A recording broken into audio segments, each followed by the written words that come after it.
let's move on. We want to run through the decades. We're going to talk about these decades, kind of talk about the best movies from each decade. As we go along, I want to know your guys' thought. What is the golden age of horror? When we get to whatever decade you think, 2020. Mention it. Stop. Come on, man. That was just piss Seth off. We'll start with the 70s, because regardless of what you think of the actual quality of film, I think the 70s could be considered the most influential decade of horror. You obviously had the birth of the slasher films and the Texas Chainsaw Massacre and Halloween. You also had The Exorcist, which we just mentioned as being quite possibly one of the most influential films of all time, not only horror. And then you have Jaws, the birth of the blockbuster. Seth, what am I missing from the 70s? It's quite the decade. Yeah, man. This Alien. Alien. There is two standouts for me, and that is Alien and The Exorcist. However, Halloween is also there. Closely, if we're considering Jaws a horror, Jaws has to be there as well. I would edge Alien and The Exorcist, and that's my top two, definitely. I think I have Jaws. I think Jaws is like Star Wars and New Hope for me. I think I rate both those movies just a bit higher than they probably should be rated because of their absolute influence. Jaws kicked off the blockbuster. The summer blockbuster. I don't know, man. I think Jaws is that good. I mean, I do 4 out of 5, but I have a 5 out of 5 too. Yeah, it's still very highly ranked on my like all-time great list. But I think a lot of that has to do with its influence on cinema. Yeah. That's the first movie that people were lining up a block around the cinema to see. Yeah. It's the birth of the blockbuster. You also had Carrie in the 70s. Black Christmas, which could be coupled with Halloween as kind of being this, birth of the slasher, or the modern day, I guess, slasher genre. And then Dawn of the Dead is an incredibly underrated film that we can't. Dawn of the Dead. Yeah, a nice little. What is that? Is that a sequel to Night of the Living Dead, or a prequel? I can't remember. I haven't watched it. So that's a good film. That's a really good film. Yeah, there's loads in the 70s, man. There's so many. There's so many in the 70s. We could have an entire episode like strictly on the 70s. Tyler, Cam, am I missing anything from the 70s? Is there? No, the answer is Jaws, though. The answer is simply Jaws. Yeah, have you seen it? No, I haven't seen The Exorcist. I know. I'm getting there. I know, but that Jaws is. I would you say that Jaws is better than Alien then? Yes. I have it. Really? Like, I don't mind it. I don't mind it, but I think Alien is just that. Alien's the highest tier of film. I don't have Jaws rated because I haven't seen it in so long, and as you guys know, I only started rating movies in December of last year, so I haven't seen Jaws since. But it would be tough for me to have it rated over Alien. But I haven't seen it in probably 10 years, so I need to. Let's be honest. The shark does. It's not a real shark. All right, it's an animatronic shark. You have to grade it for what it is. I mean, it's not a real alien. No, I agree. I think the shark looks good. I think the shark genuinely looks good. I think the alien looks better. Probably. Also, I won't argue with that. I think the decision, so much more. The decision in Jaws to keep like the grand monster of the movie hidden for 80% of the movie. I think that was brilliant. They did the exact same thing in Close Encounters of the Third Kind. Jordan Peele did the exact same thing kind of in Nope, where he keeps this ominous presence hidden. I just think that adds this level of fright that Jaws captures so well, because shark is such a universally accepted figure as, being this. No one's not afraid of sharks. Yeah. I think Alien's like the perfect film for me, because it's like, it's so suspenseful. It's dark. The set. I think Alien has some of the best set design ever. Like, it's just incredible. But I kind of get why people think Jaws is like higher. But I think it's just at the end of the day, isn't it? I'll say it. I think Aliens is better than Alien. Well, that's a fact. They're vastly different, but I think Aliens. Definitely. But everyone knows I hate Aliens, but all I was saying about the shark is that you have to grade it for what it is. Like, an alien can look good, but you don't know what a fucking alien is. So even if it doesn't look like amazing, you're still like, this could be an alien. Like a shark, everyone knows what it looks like. It doesn't look perfect. I'm just kind of trying to defend it because a lot of people are like, oh, this looks bad. no shit, it was made in the fucking 70s. All right, it's Yeah. not going to have modern CGI, but you have to kind of grade it for what it is. I love That's how you're just like me kind of defending. My argument Jaws. for Alien wasn't the alien over the shark. No, I know. No, I'm not. I'm not saying that. No, I'm that's just what I'm trying to saying. defend Jaws before Tyler watches it. Honestly, I like because Jaws. I Jaws is very- well, I I've have seen, it at a I've, 98 no, I've out of seen it. 100. I just haven't seen it in the past 10 years. But I know. No, I just think it's funny that you're like defending it against like the audience, whereas like it just seems like you're like attacking us. Where I'm like, none of us said anything about No, the Josh no, Shark. no, And no. you're The like, shark. you're like, you guys shut the fuck up about the Josh Shark. I'm just saying. They I tried was their just trying to best. defend it. When you said you hated Aliens, did you literally mean Aliens or the movie Aliens?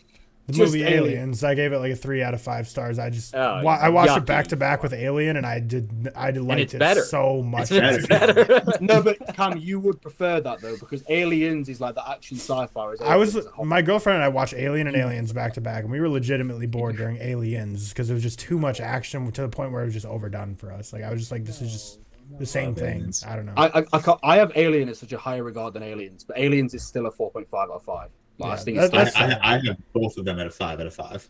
I I have Aliens at could be a 4.5. 5, but I don't enjoy it as much as Alien. So. I think I just did a disservice by watching it back to back with Alien, and for me personally, like I'm more like Seth, where I like valued the suspense so much that like the stark contrast was just like, oh no, this isn't. Watch more horror then. They are wildly. Yeah. They are, and to Tyler's point, like I understand where he's coming from because, like you said, Seth, one of them is science fiction horror, leaning more towards the horror. Another one is science fiction action, leaning more towards the action. So I understand if you enjoy one, maybe you don't enjoy the other as well as much. I will say the Alien series got the best collection of directors of any horror series ever. I feel like that's not a hot take. Yeah, Ridley Scott and James Cameron. Yeah. And then David Fincher. And David Fincher. Even though he didn't actually direct that film at all. And it was a bad movie. He didn't get any directorial decision in that. All right, moving on to the 80s, which a lot of people surprisingly consider to be the golden decade of horror. I personally disagree with that. It does include what I consider to be the best horror movie of all time, which is The Shining.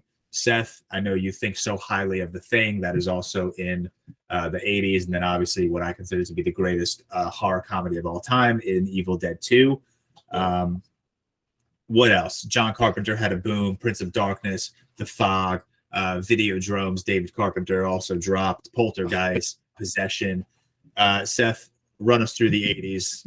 I think is this the golden decade of horror in your opinion? From what I've seen, I would say probably yes for me. Either that or the 70s, but there's so many great 80s ones. I think also The Fly could be mentioned. Still haven't seen that.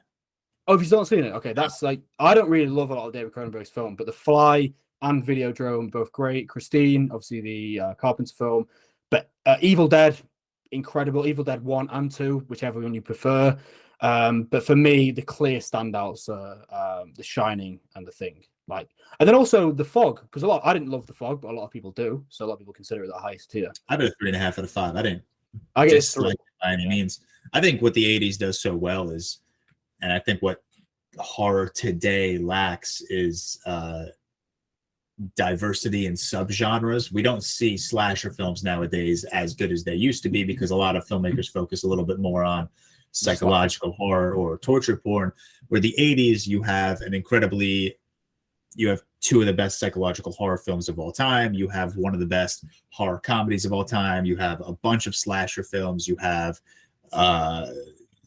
An American Werewolf in London, which is wildly different.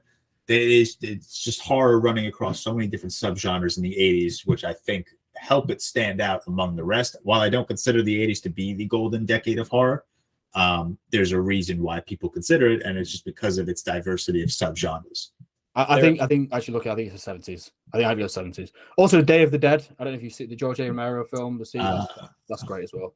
Yeah, I don't think I've seen it. A Nightmare on Elm Street. We're not talking about. Yeah, I was gonna say of the two I've seen, you haven't mentioned one, which is A Nightmare on Elm Street. You've only seen 2 horror movies from the 80s. From The Shining and The Nightmare on Elm Street. Oh, I think you'd like The Thing. I think I really want you to watch The Thing. I don't know. We'll Thing see. is amazing. What do you rate Nightmare on Elm Street? 4.5. Oh, okay. I have it at 4.5 as well. Yeah, Like a 4.5. Hellraiser, which is Oh not god. good. Bro, I'm sorry. The first Hellraiser is 2.5. Oh my god. Whatever. Tyler, anything to add to the decade of 80s in horror? Just that The Shining's my lowest rated horror film of the 1980s.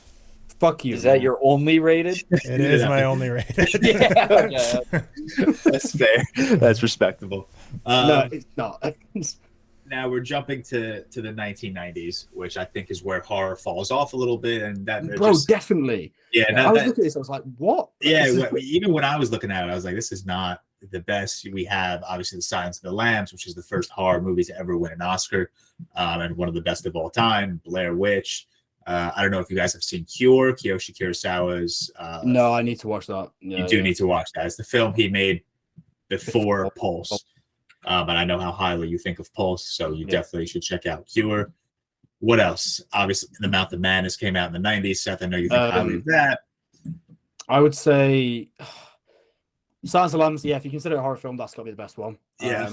Scream, also, in terms of iconic. Right.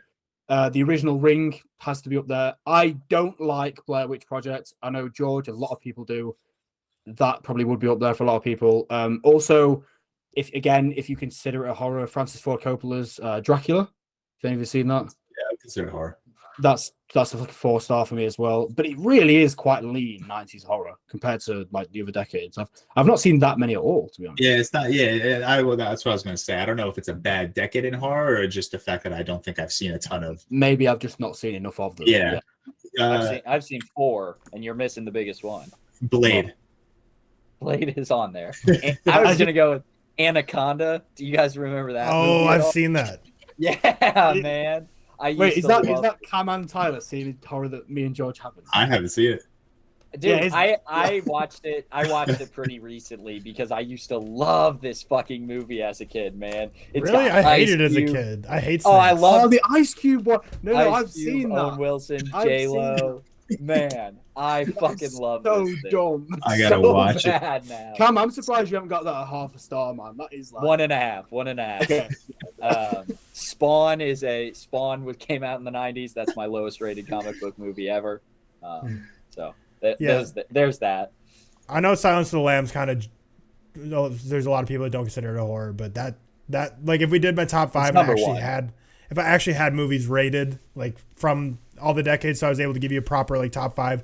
Silence of the Lambs, when I actually rewatch it, will probably be my like. If you were calling it a horror, probably number 1 of all time. I've seen that like 4 or 5 times and absolutely love it every time. I was blown away the first time I saw it when I was younger. But yeah, it's I top don't know. 5 for me. Do people consider like isn't that kind of the hot take to have it as a horror? I don't know if I do consider it a horror, but if we do, it would be in my top 5. But I would have considered it as a horror, like more than a lot of things that Letterboxd does. I don't. I think just themes of cannibalism should automatically be right. In the like genre. Serial killer, cannibal. Yeah. It is weird. I consider it a horror weird. in my top 5, but I can understand why people wouldn't consider it a horror. Letterboxd is so weird, these genres, man, because some of the ones they have as a horror, and yet they don't have a serial killer one. Like, I don't get it. No. It's just interesting because like Silence of the Lambs is like universally known as the first horror movie to win an Oscar, but Letterboxd doesn't drop it in the horror genre. It's very interesting.